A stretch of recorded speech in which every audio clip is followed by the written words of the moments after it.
consistent on every single level since day one. Let me paint a picture for you. You couldn't write that better. Most folks aren't going out at 2 in the morning on the coldest night of the year. Jussie hired them to beat him up. He told us to make sure we had the red hat for Trump. This is where we waited for Jussie to come before we attacked him.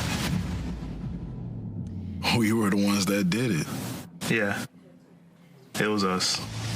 That is part of the trailer for Jussie Smollett, Anatomy of a Hoax. It's the 5-part docuseries that examines the twists and turns of the Jussie Smollett case. Our next guests are Ola and Bola Osindairo, the infamous Nigerian brothers at the center of the case. This morning they're here to share their story and talk about what else they're doing in addition to that. Good morning to both of you. Good to see you. Hey, how's it going? Good. What happened? I'm just getting right to it. So how in the world did this come to be? Because I remember when this first happened and it made headlines, and then it came out that he paid you guys to do this. So give us the short version. How did this even come to be? Did he call you on the phone? Did he meet you somewhere? How did this all come to be? Yeah, so he invited me to Center Space where we shoot the videos of Empire, and he just came out and said, "I want you to beat me up." And me, I was confused. I didn't say anything. He turned to me again, "I want you to fake beat me up." And that's where he explained how he wanted us to fake attack him. I'm curious, because a lot of people are familiar with the story already. Why do this docuseries? What are you trying to get out of it, or what point are you trying to make?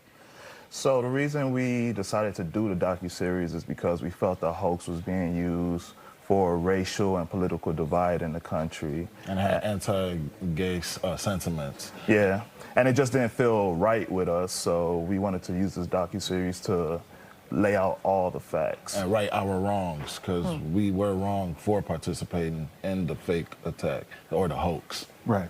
Yeah. When this all got out, I mean, you participated in this, and then it got out that it was a hoax and that you guys were part of it. What was your reaction at that point?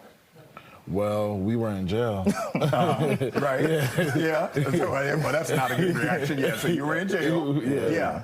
But at that point, was it like, oh boy, because you were in jail. But did you ever think it would get to that point? I mean, we never thought it wasn't supposed to get to that point. It was supposed to be for social media. Yeah. You feel me? He was supposed to put it on social media. We were never supposed to be in the spotlight or anything. So that was all a huge surprise for us. I'm curious, and we actually got this tweet from a viewer earlier this morning, although I have seen this comment made. There's a clip where you guys reenact what happened leading up to and during, where it's gone viral probably for the wrong reasons, I would say. A lot of folks are laughing about it, and somebody asked, how do you feel about what looks like, to some people, you all making light of something that was very serious, not the attack itself, but what it turned into?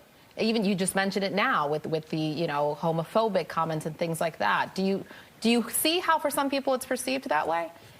We can see it because that's how it was taken. But when we were going through the entire skit, we were actually just doing exactly what we did that day. We weren't pretending, we weren't acting. That's exactly how we went through the whole situation. So it's however people took it, and that's how they took it. We didn't bring it out that way, though. It's not meant to be funny. Yeah. What other projects are you all working on?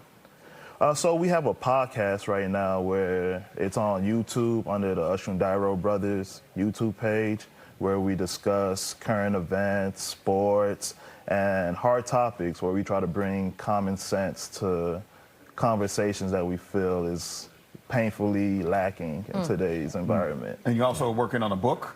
Or you have a book? Are you working on a book? We're working on a book about this whole thing and some other things as well? Yep, through Words Matters Publishing, and we're also working on a children's book, which should be out this fall. Have you heard anything from Jussie or his team at all? Nothing at all, no.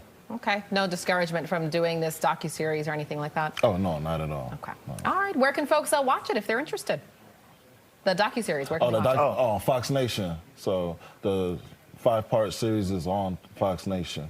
Now we can't ignore the fact you got a championship belt right here. We're not ignoring that. We're going to get to that at the end. So there is a championship belt. Explain what that belt is, what it's all about. So this belt I won in December in Africa, actually, Nigeria. It put me to be number 25 in the world, professional boxing in the WBC, so ranked number 1 in Africa. So, and with only 6 fights, I'm undefeated as a professional boxer. As you right there laying hands on somebody, right? Yep. Okay. All right. So don't cross you. That's more than laying hands. It's not laying hands in prayer. Clearly. But thanks so much for coming on. We got lots of questions. We don't have enough time. That's what it is. We got. We'll talk to you during the commercial break. Thanks for having us. So thank you. We appreciate your time this morning. Yeah. All right. And just a reminder, you can watch this docuseries, Jussie Smollett, The Anatomy of a Hoax, streaming now on Fox Nation. Holly?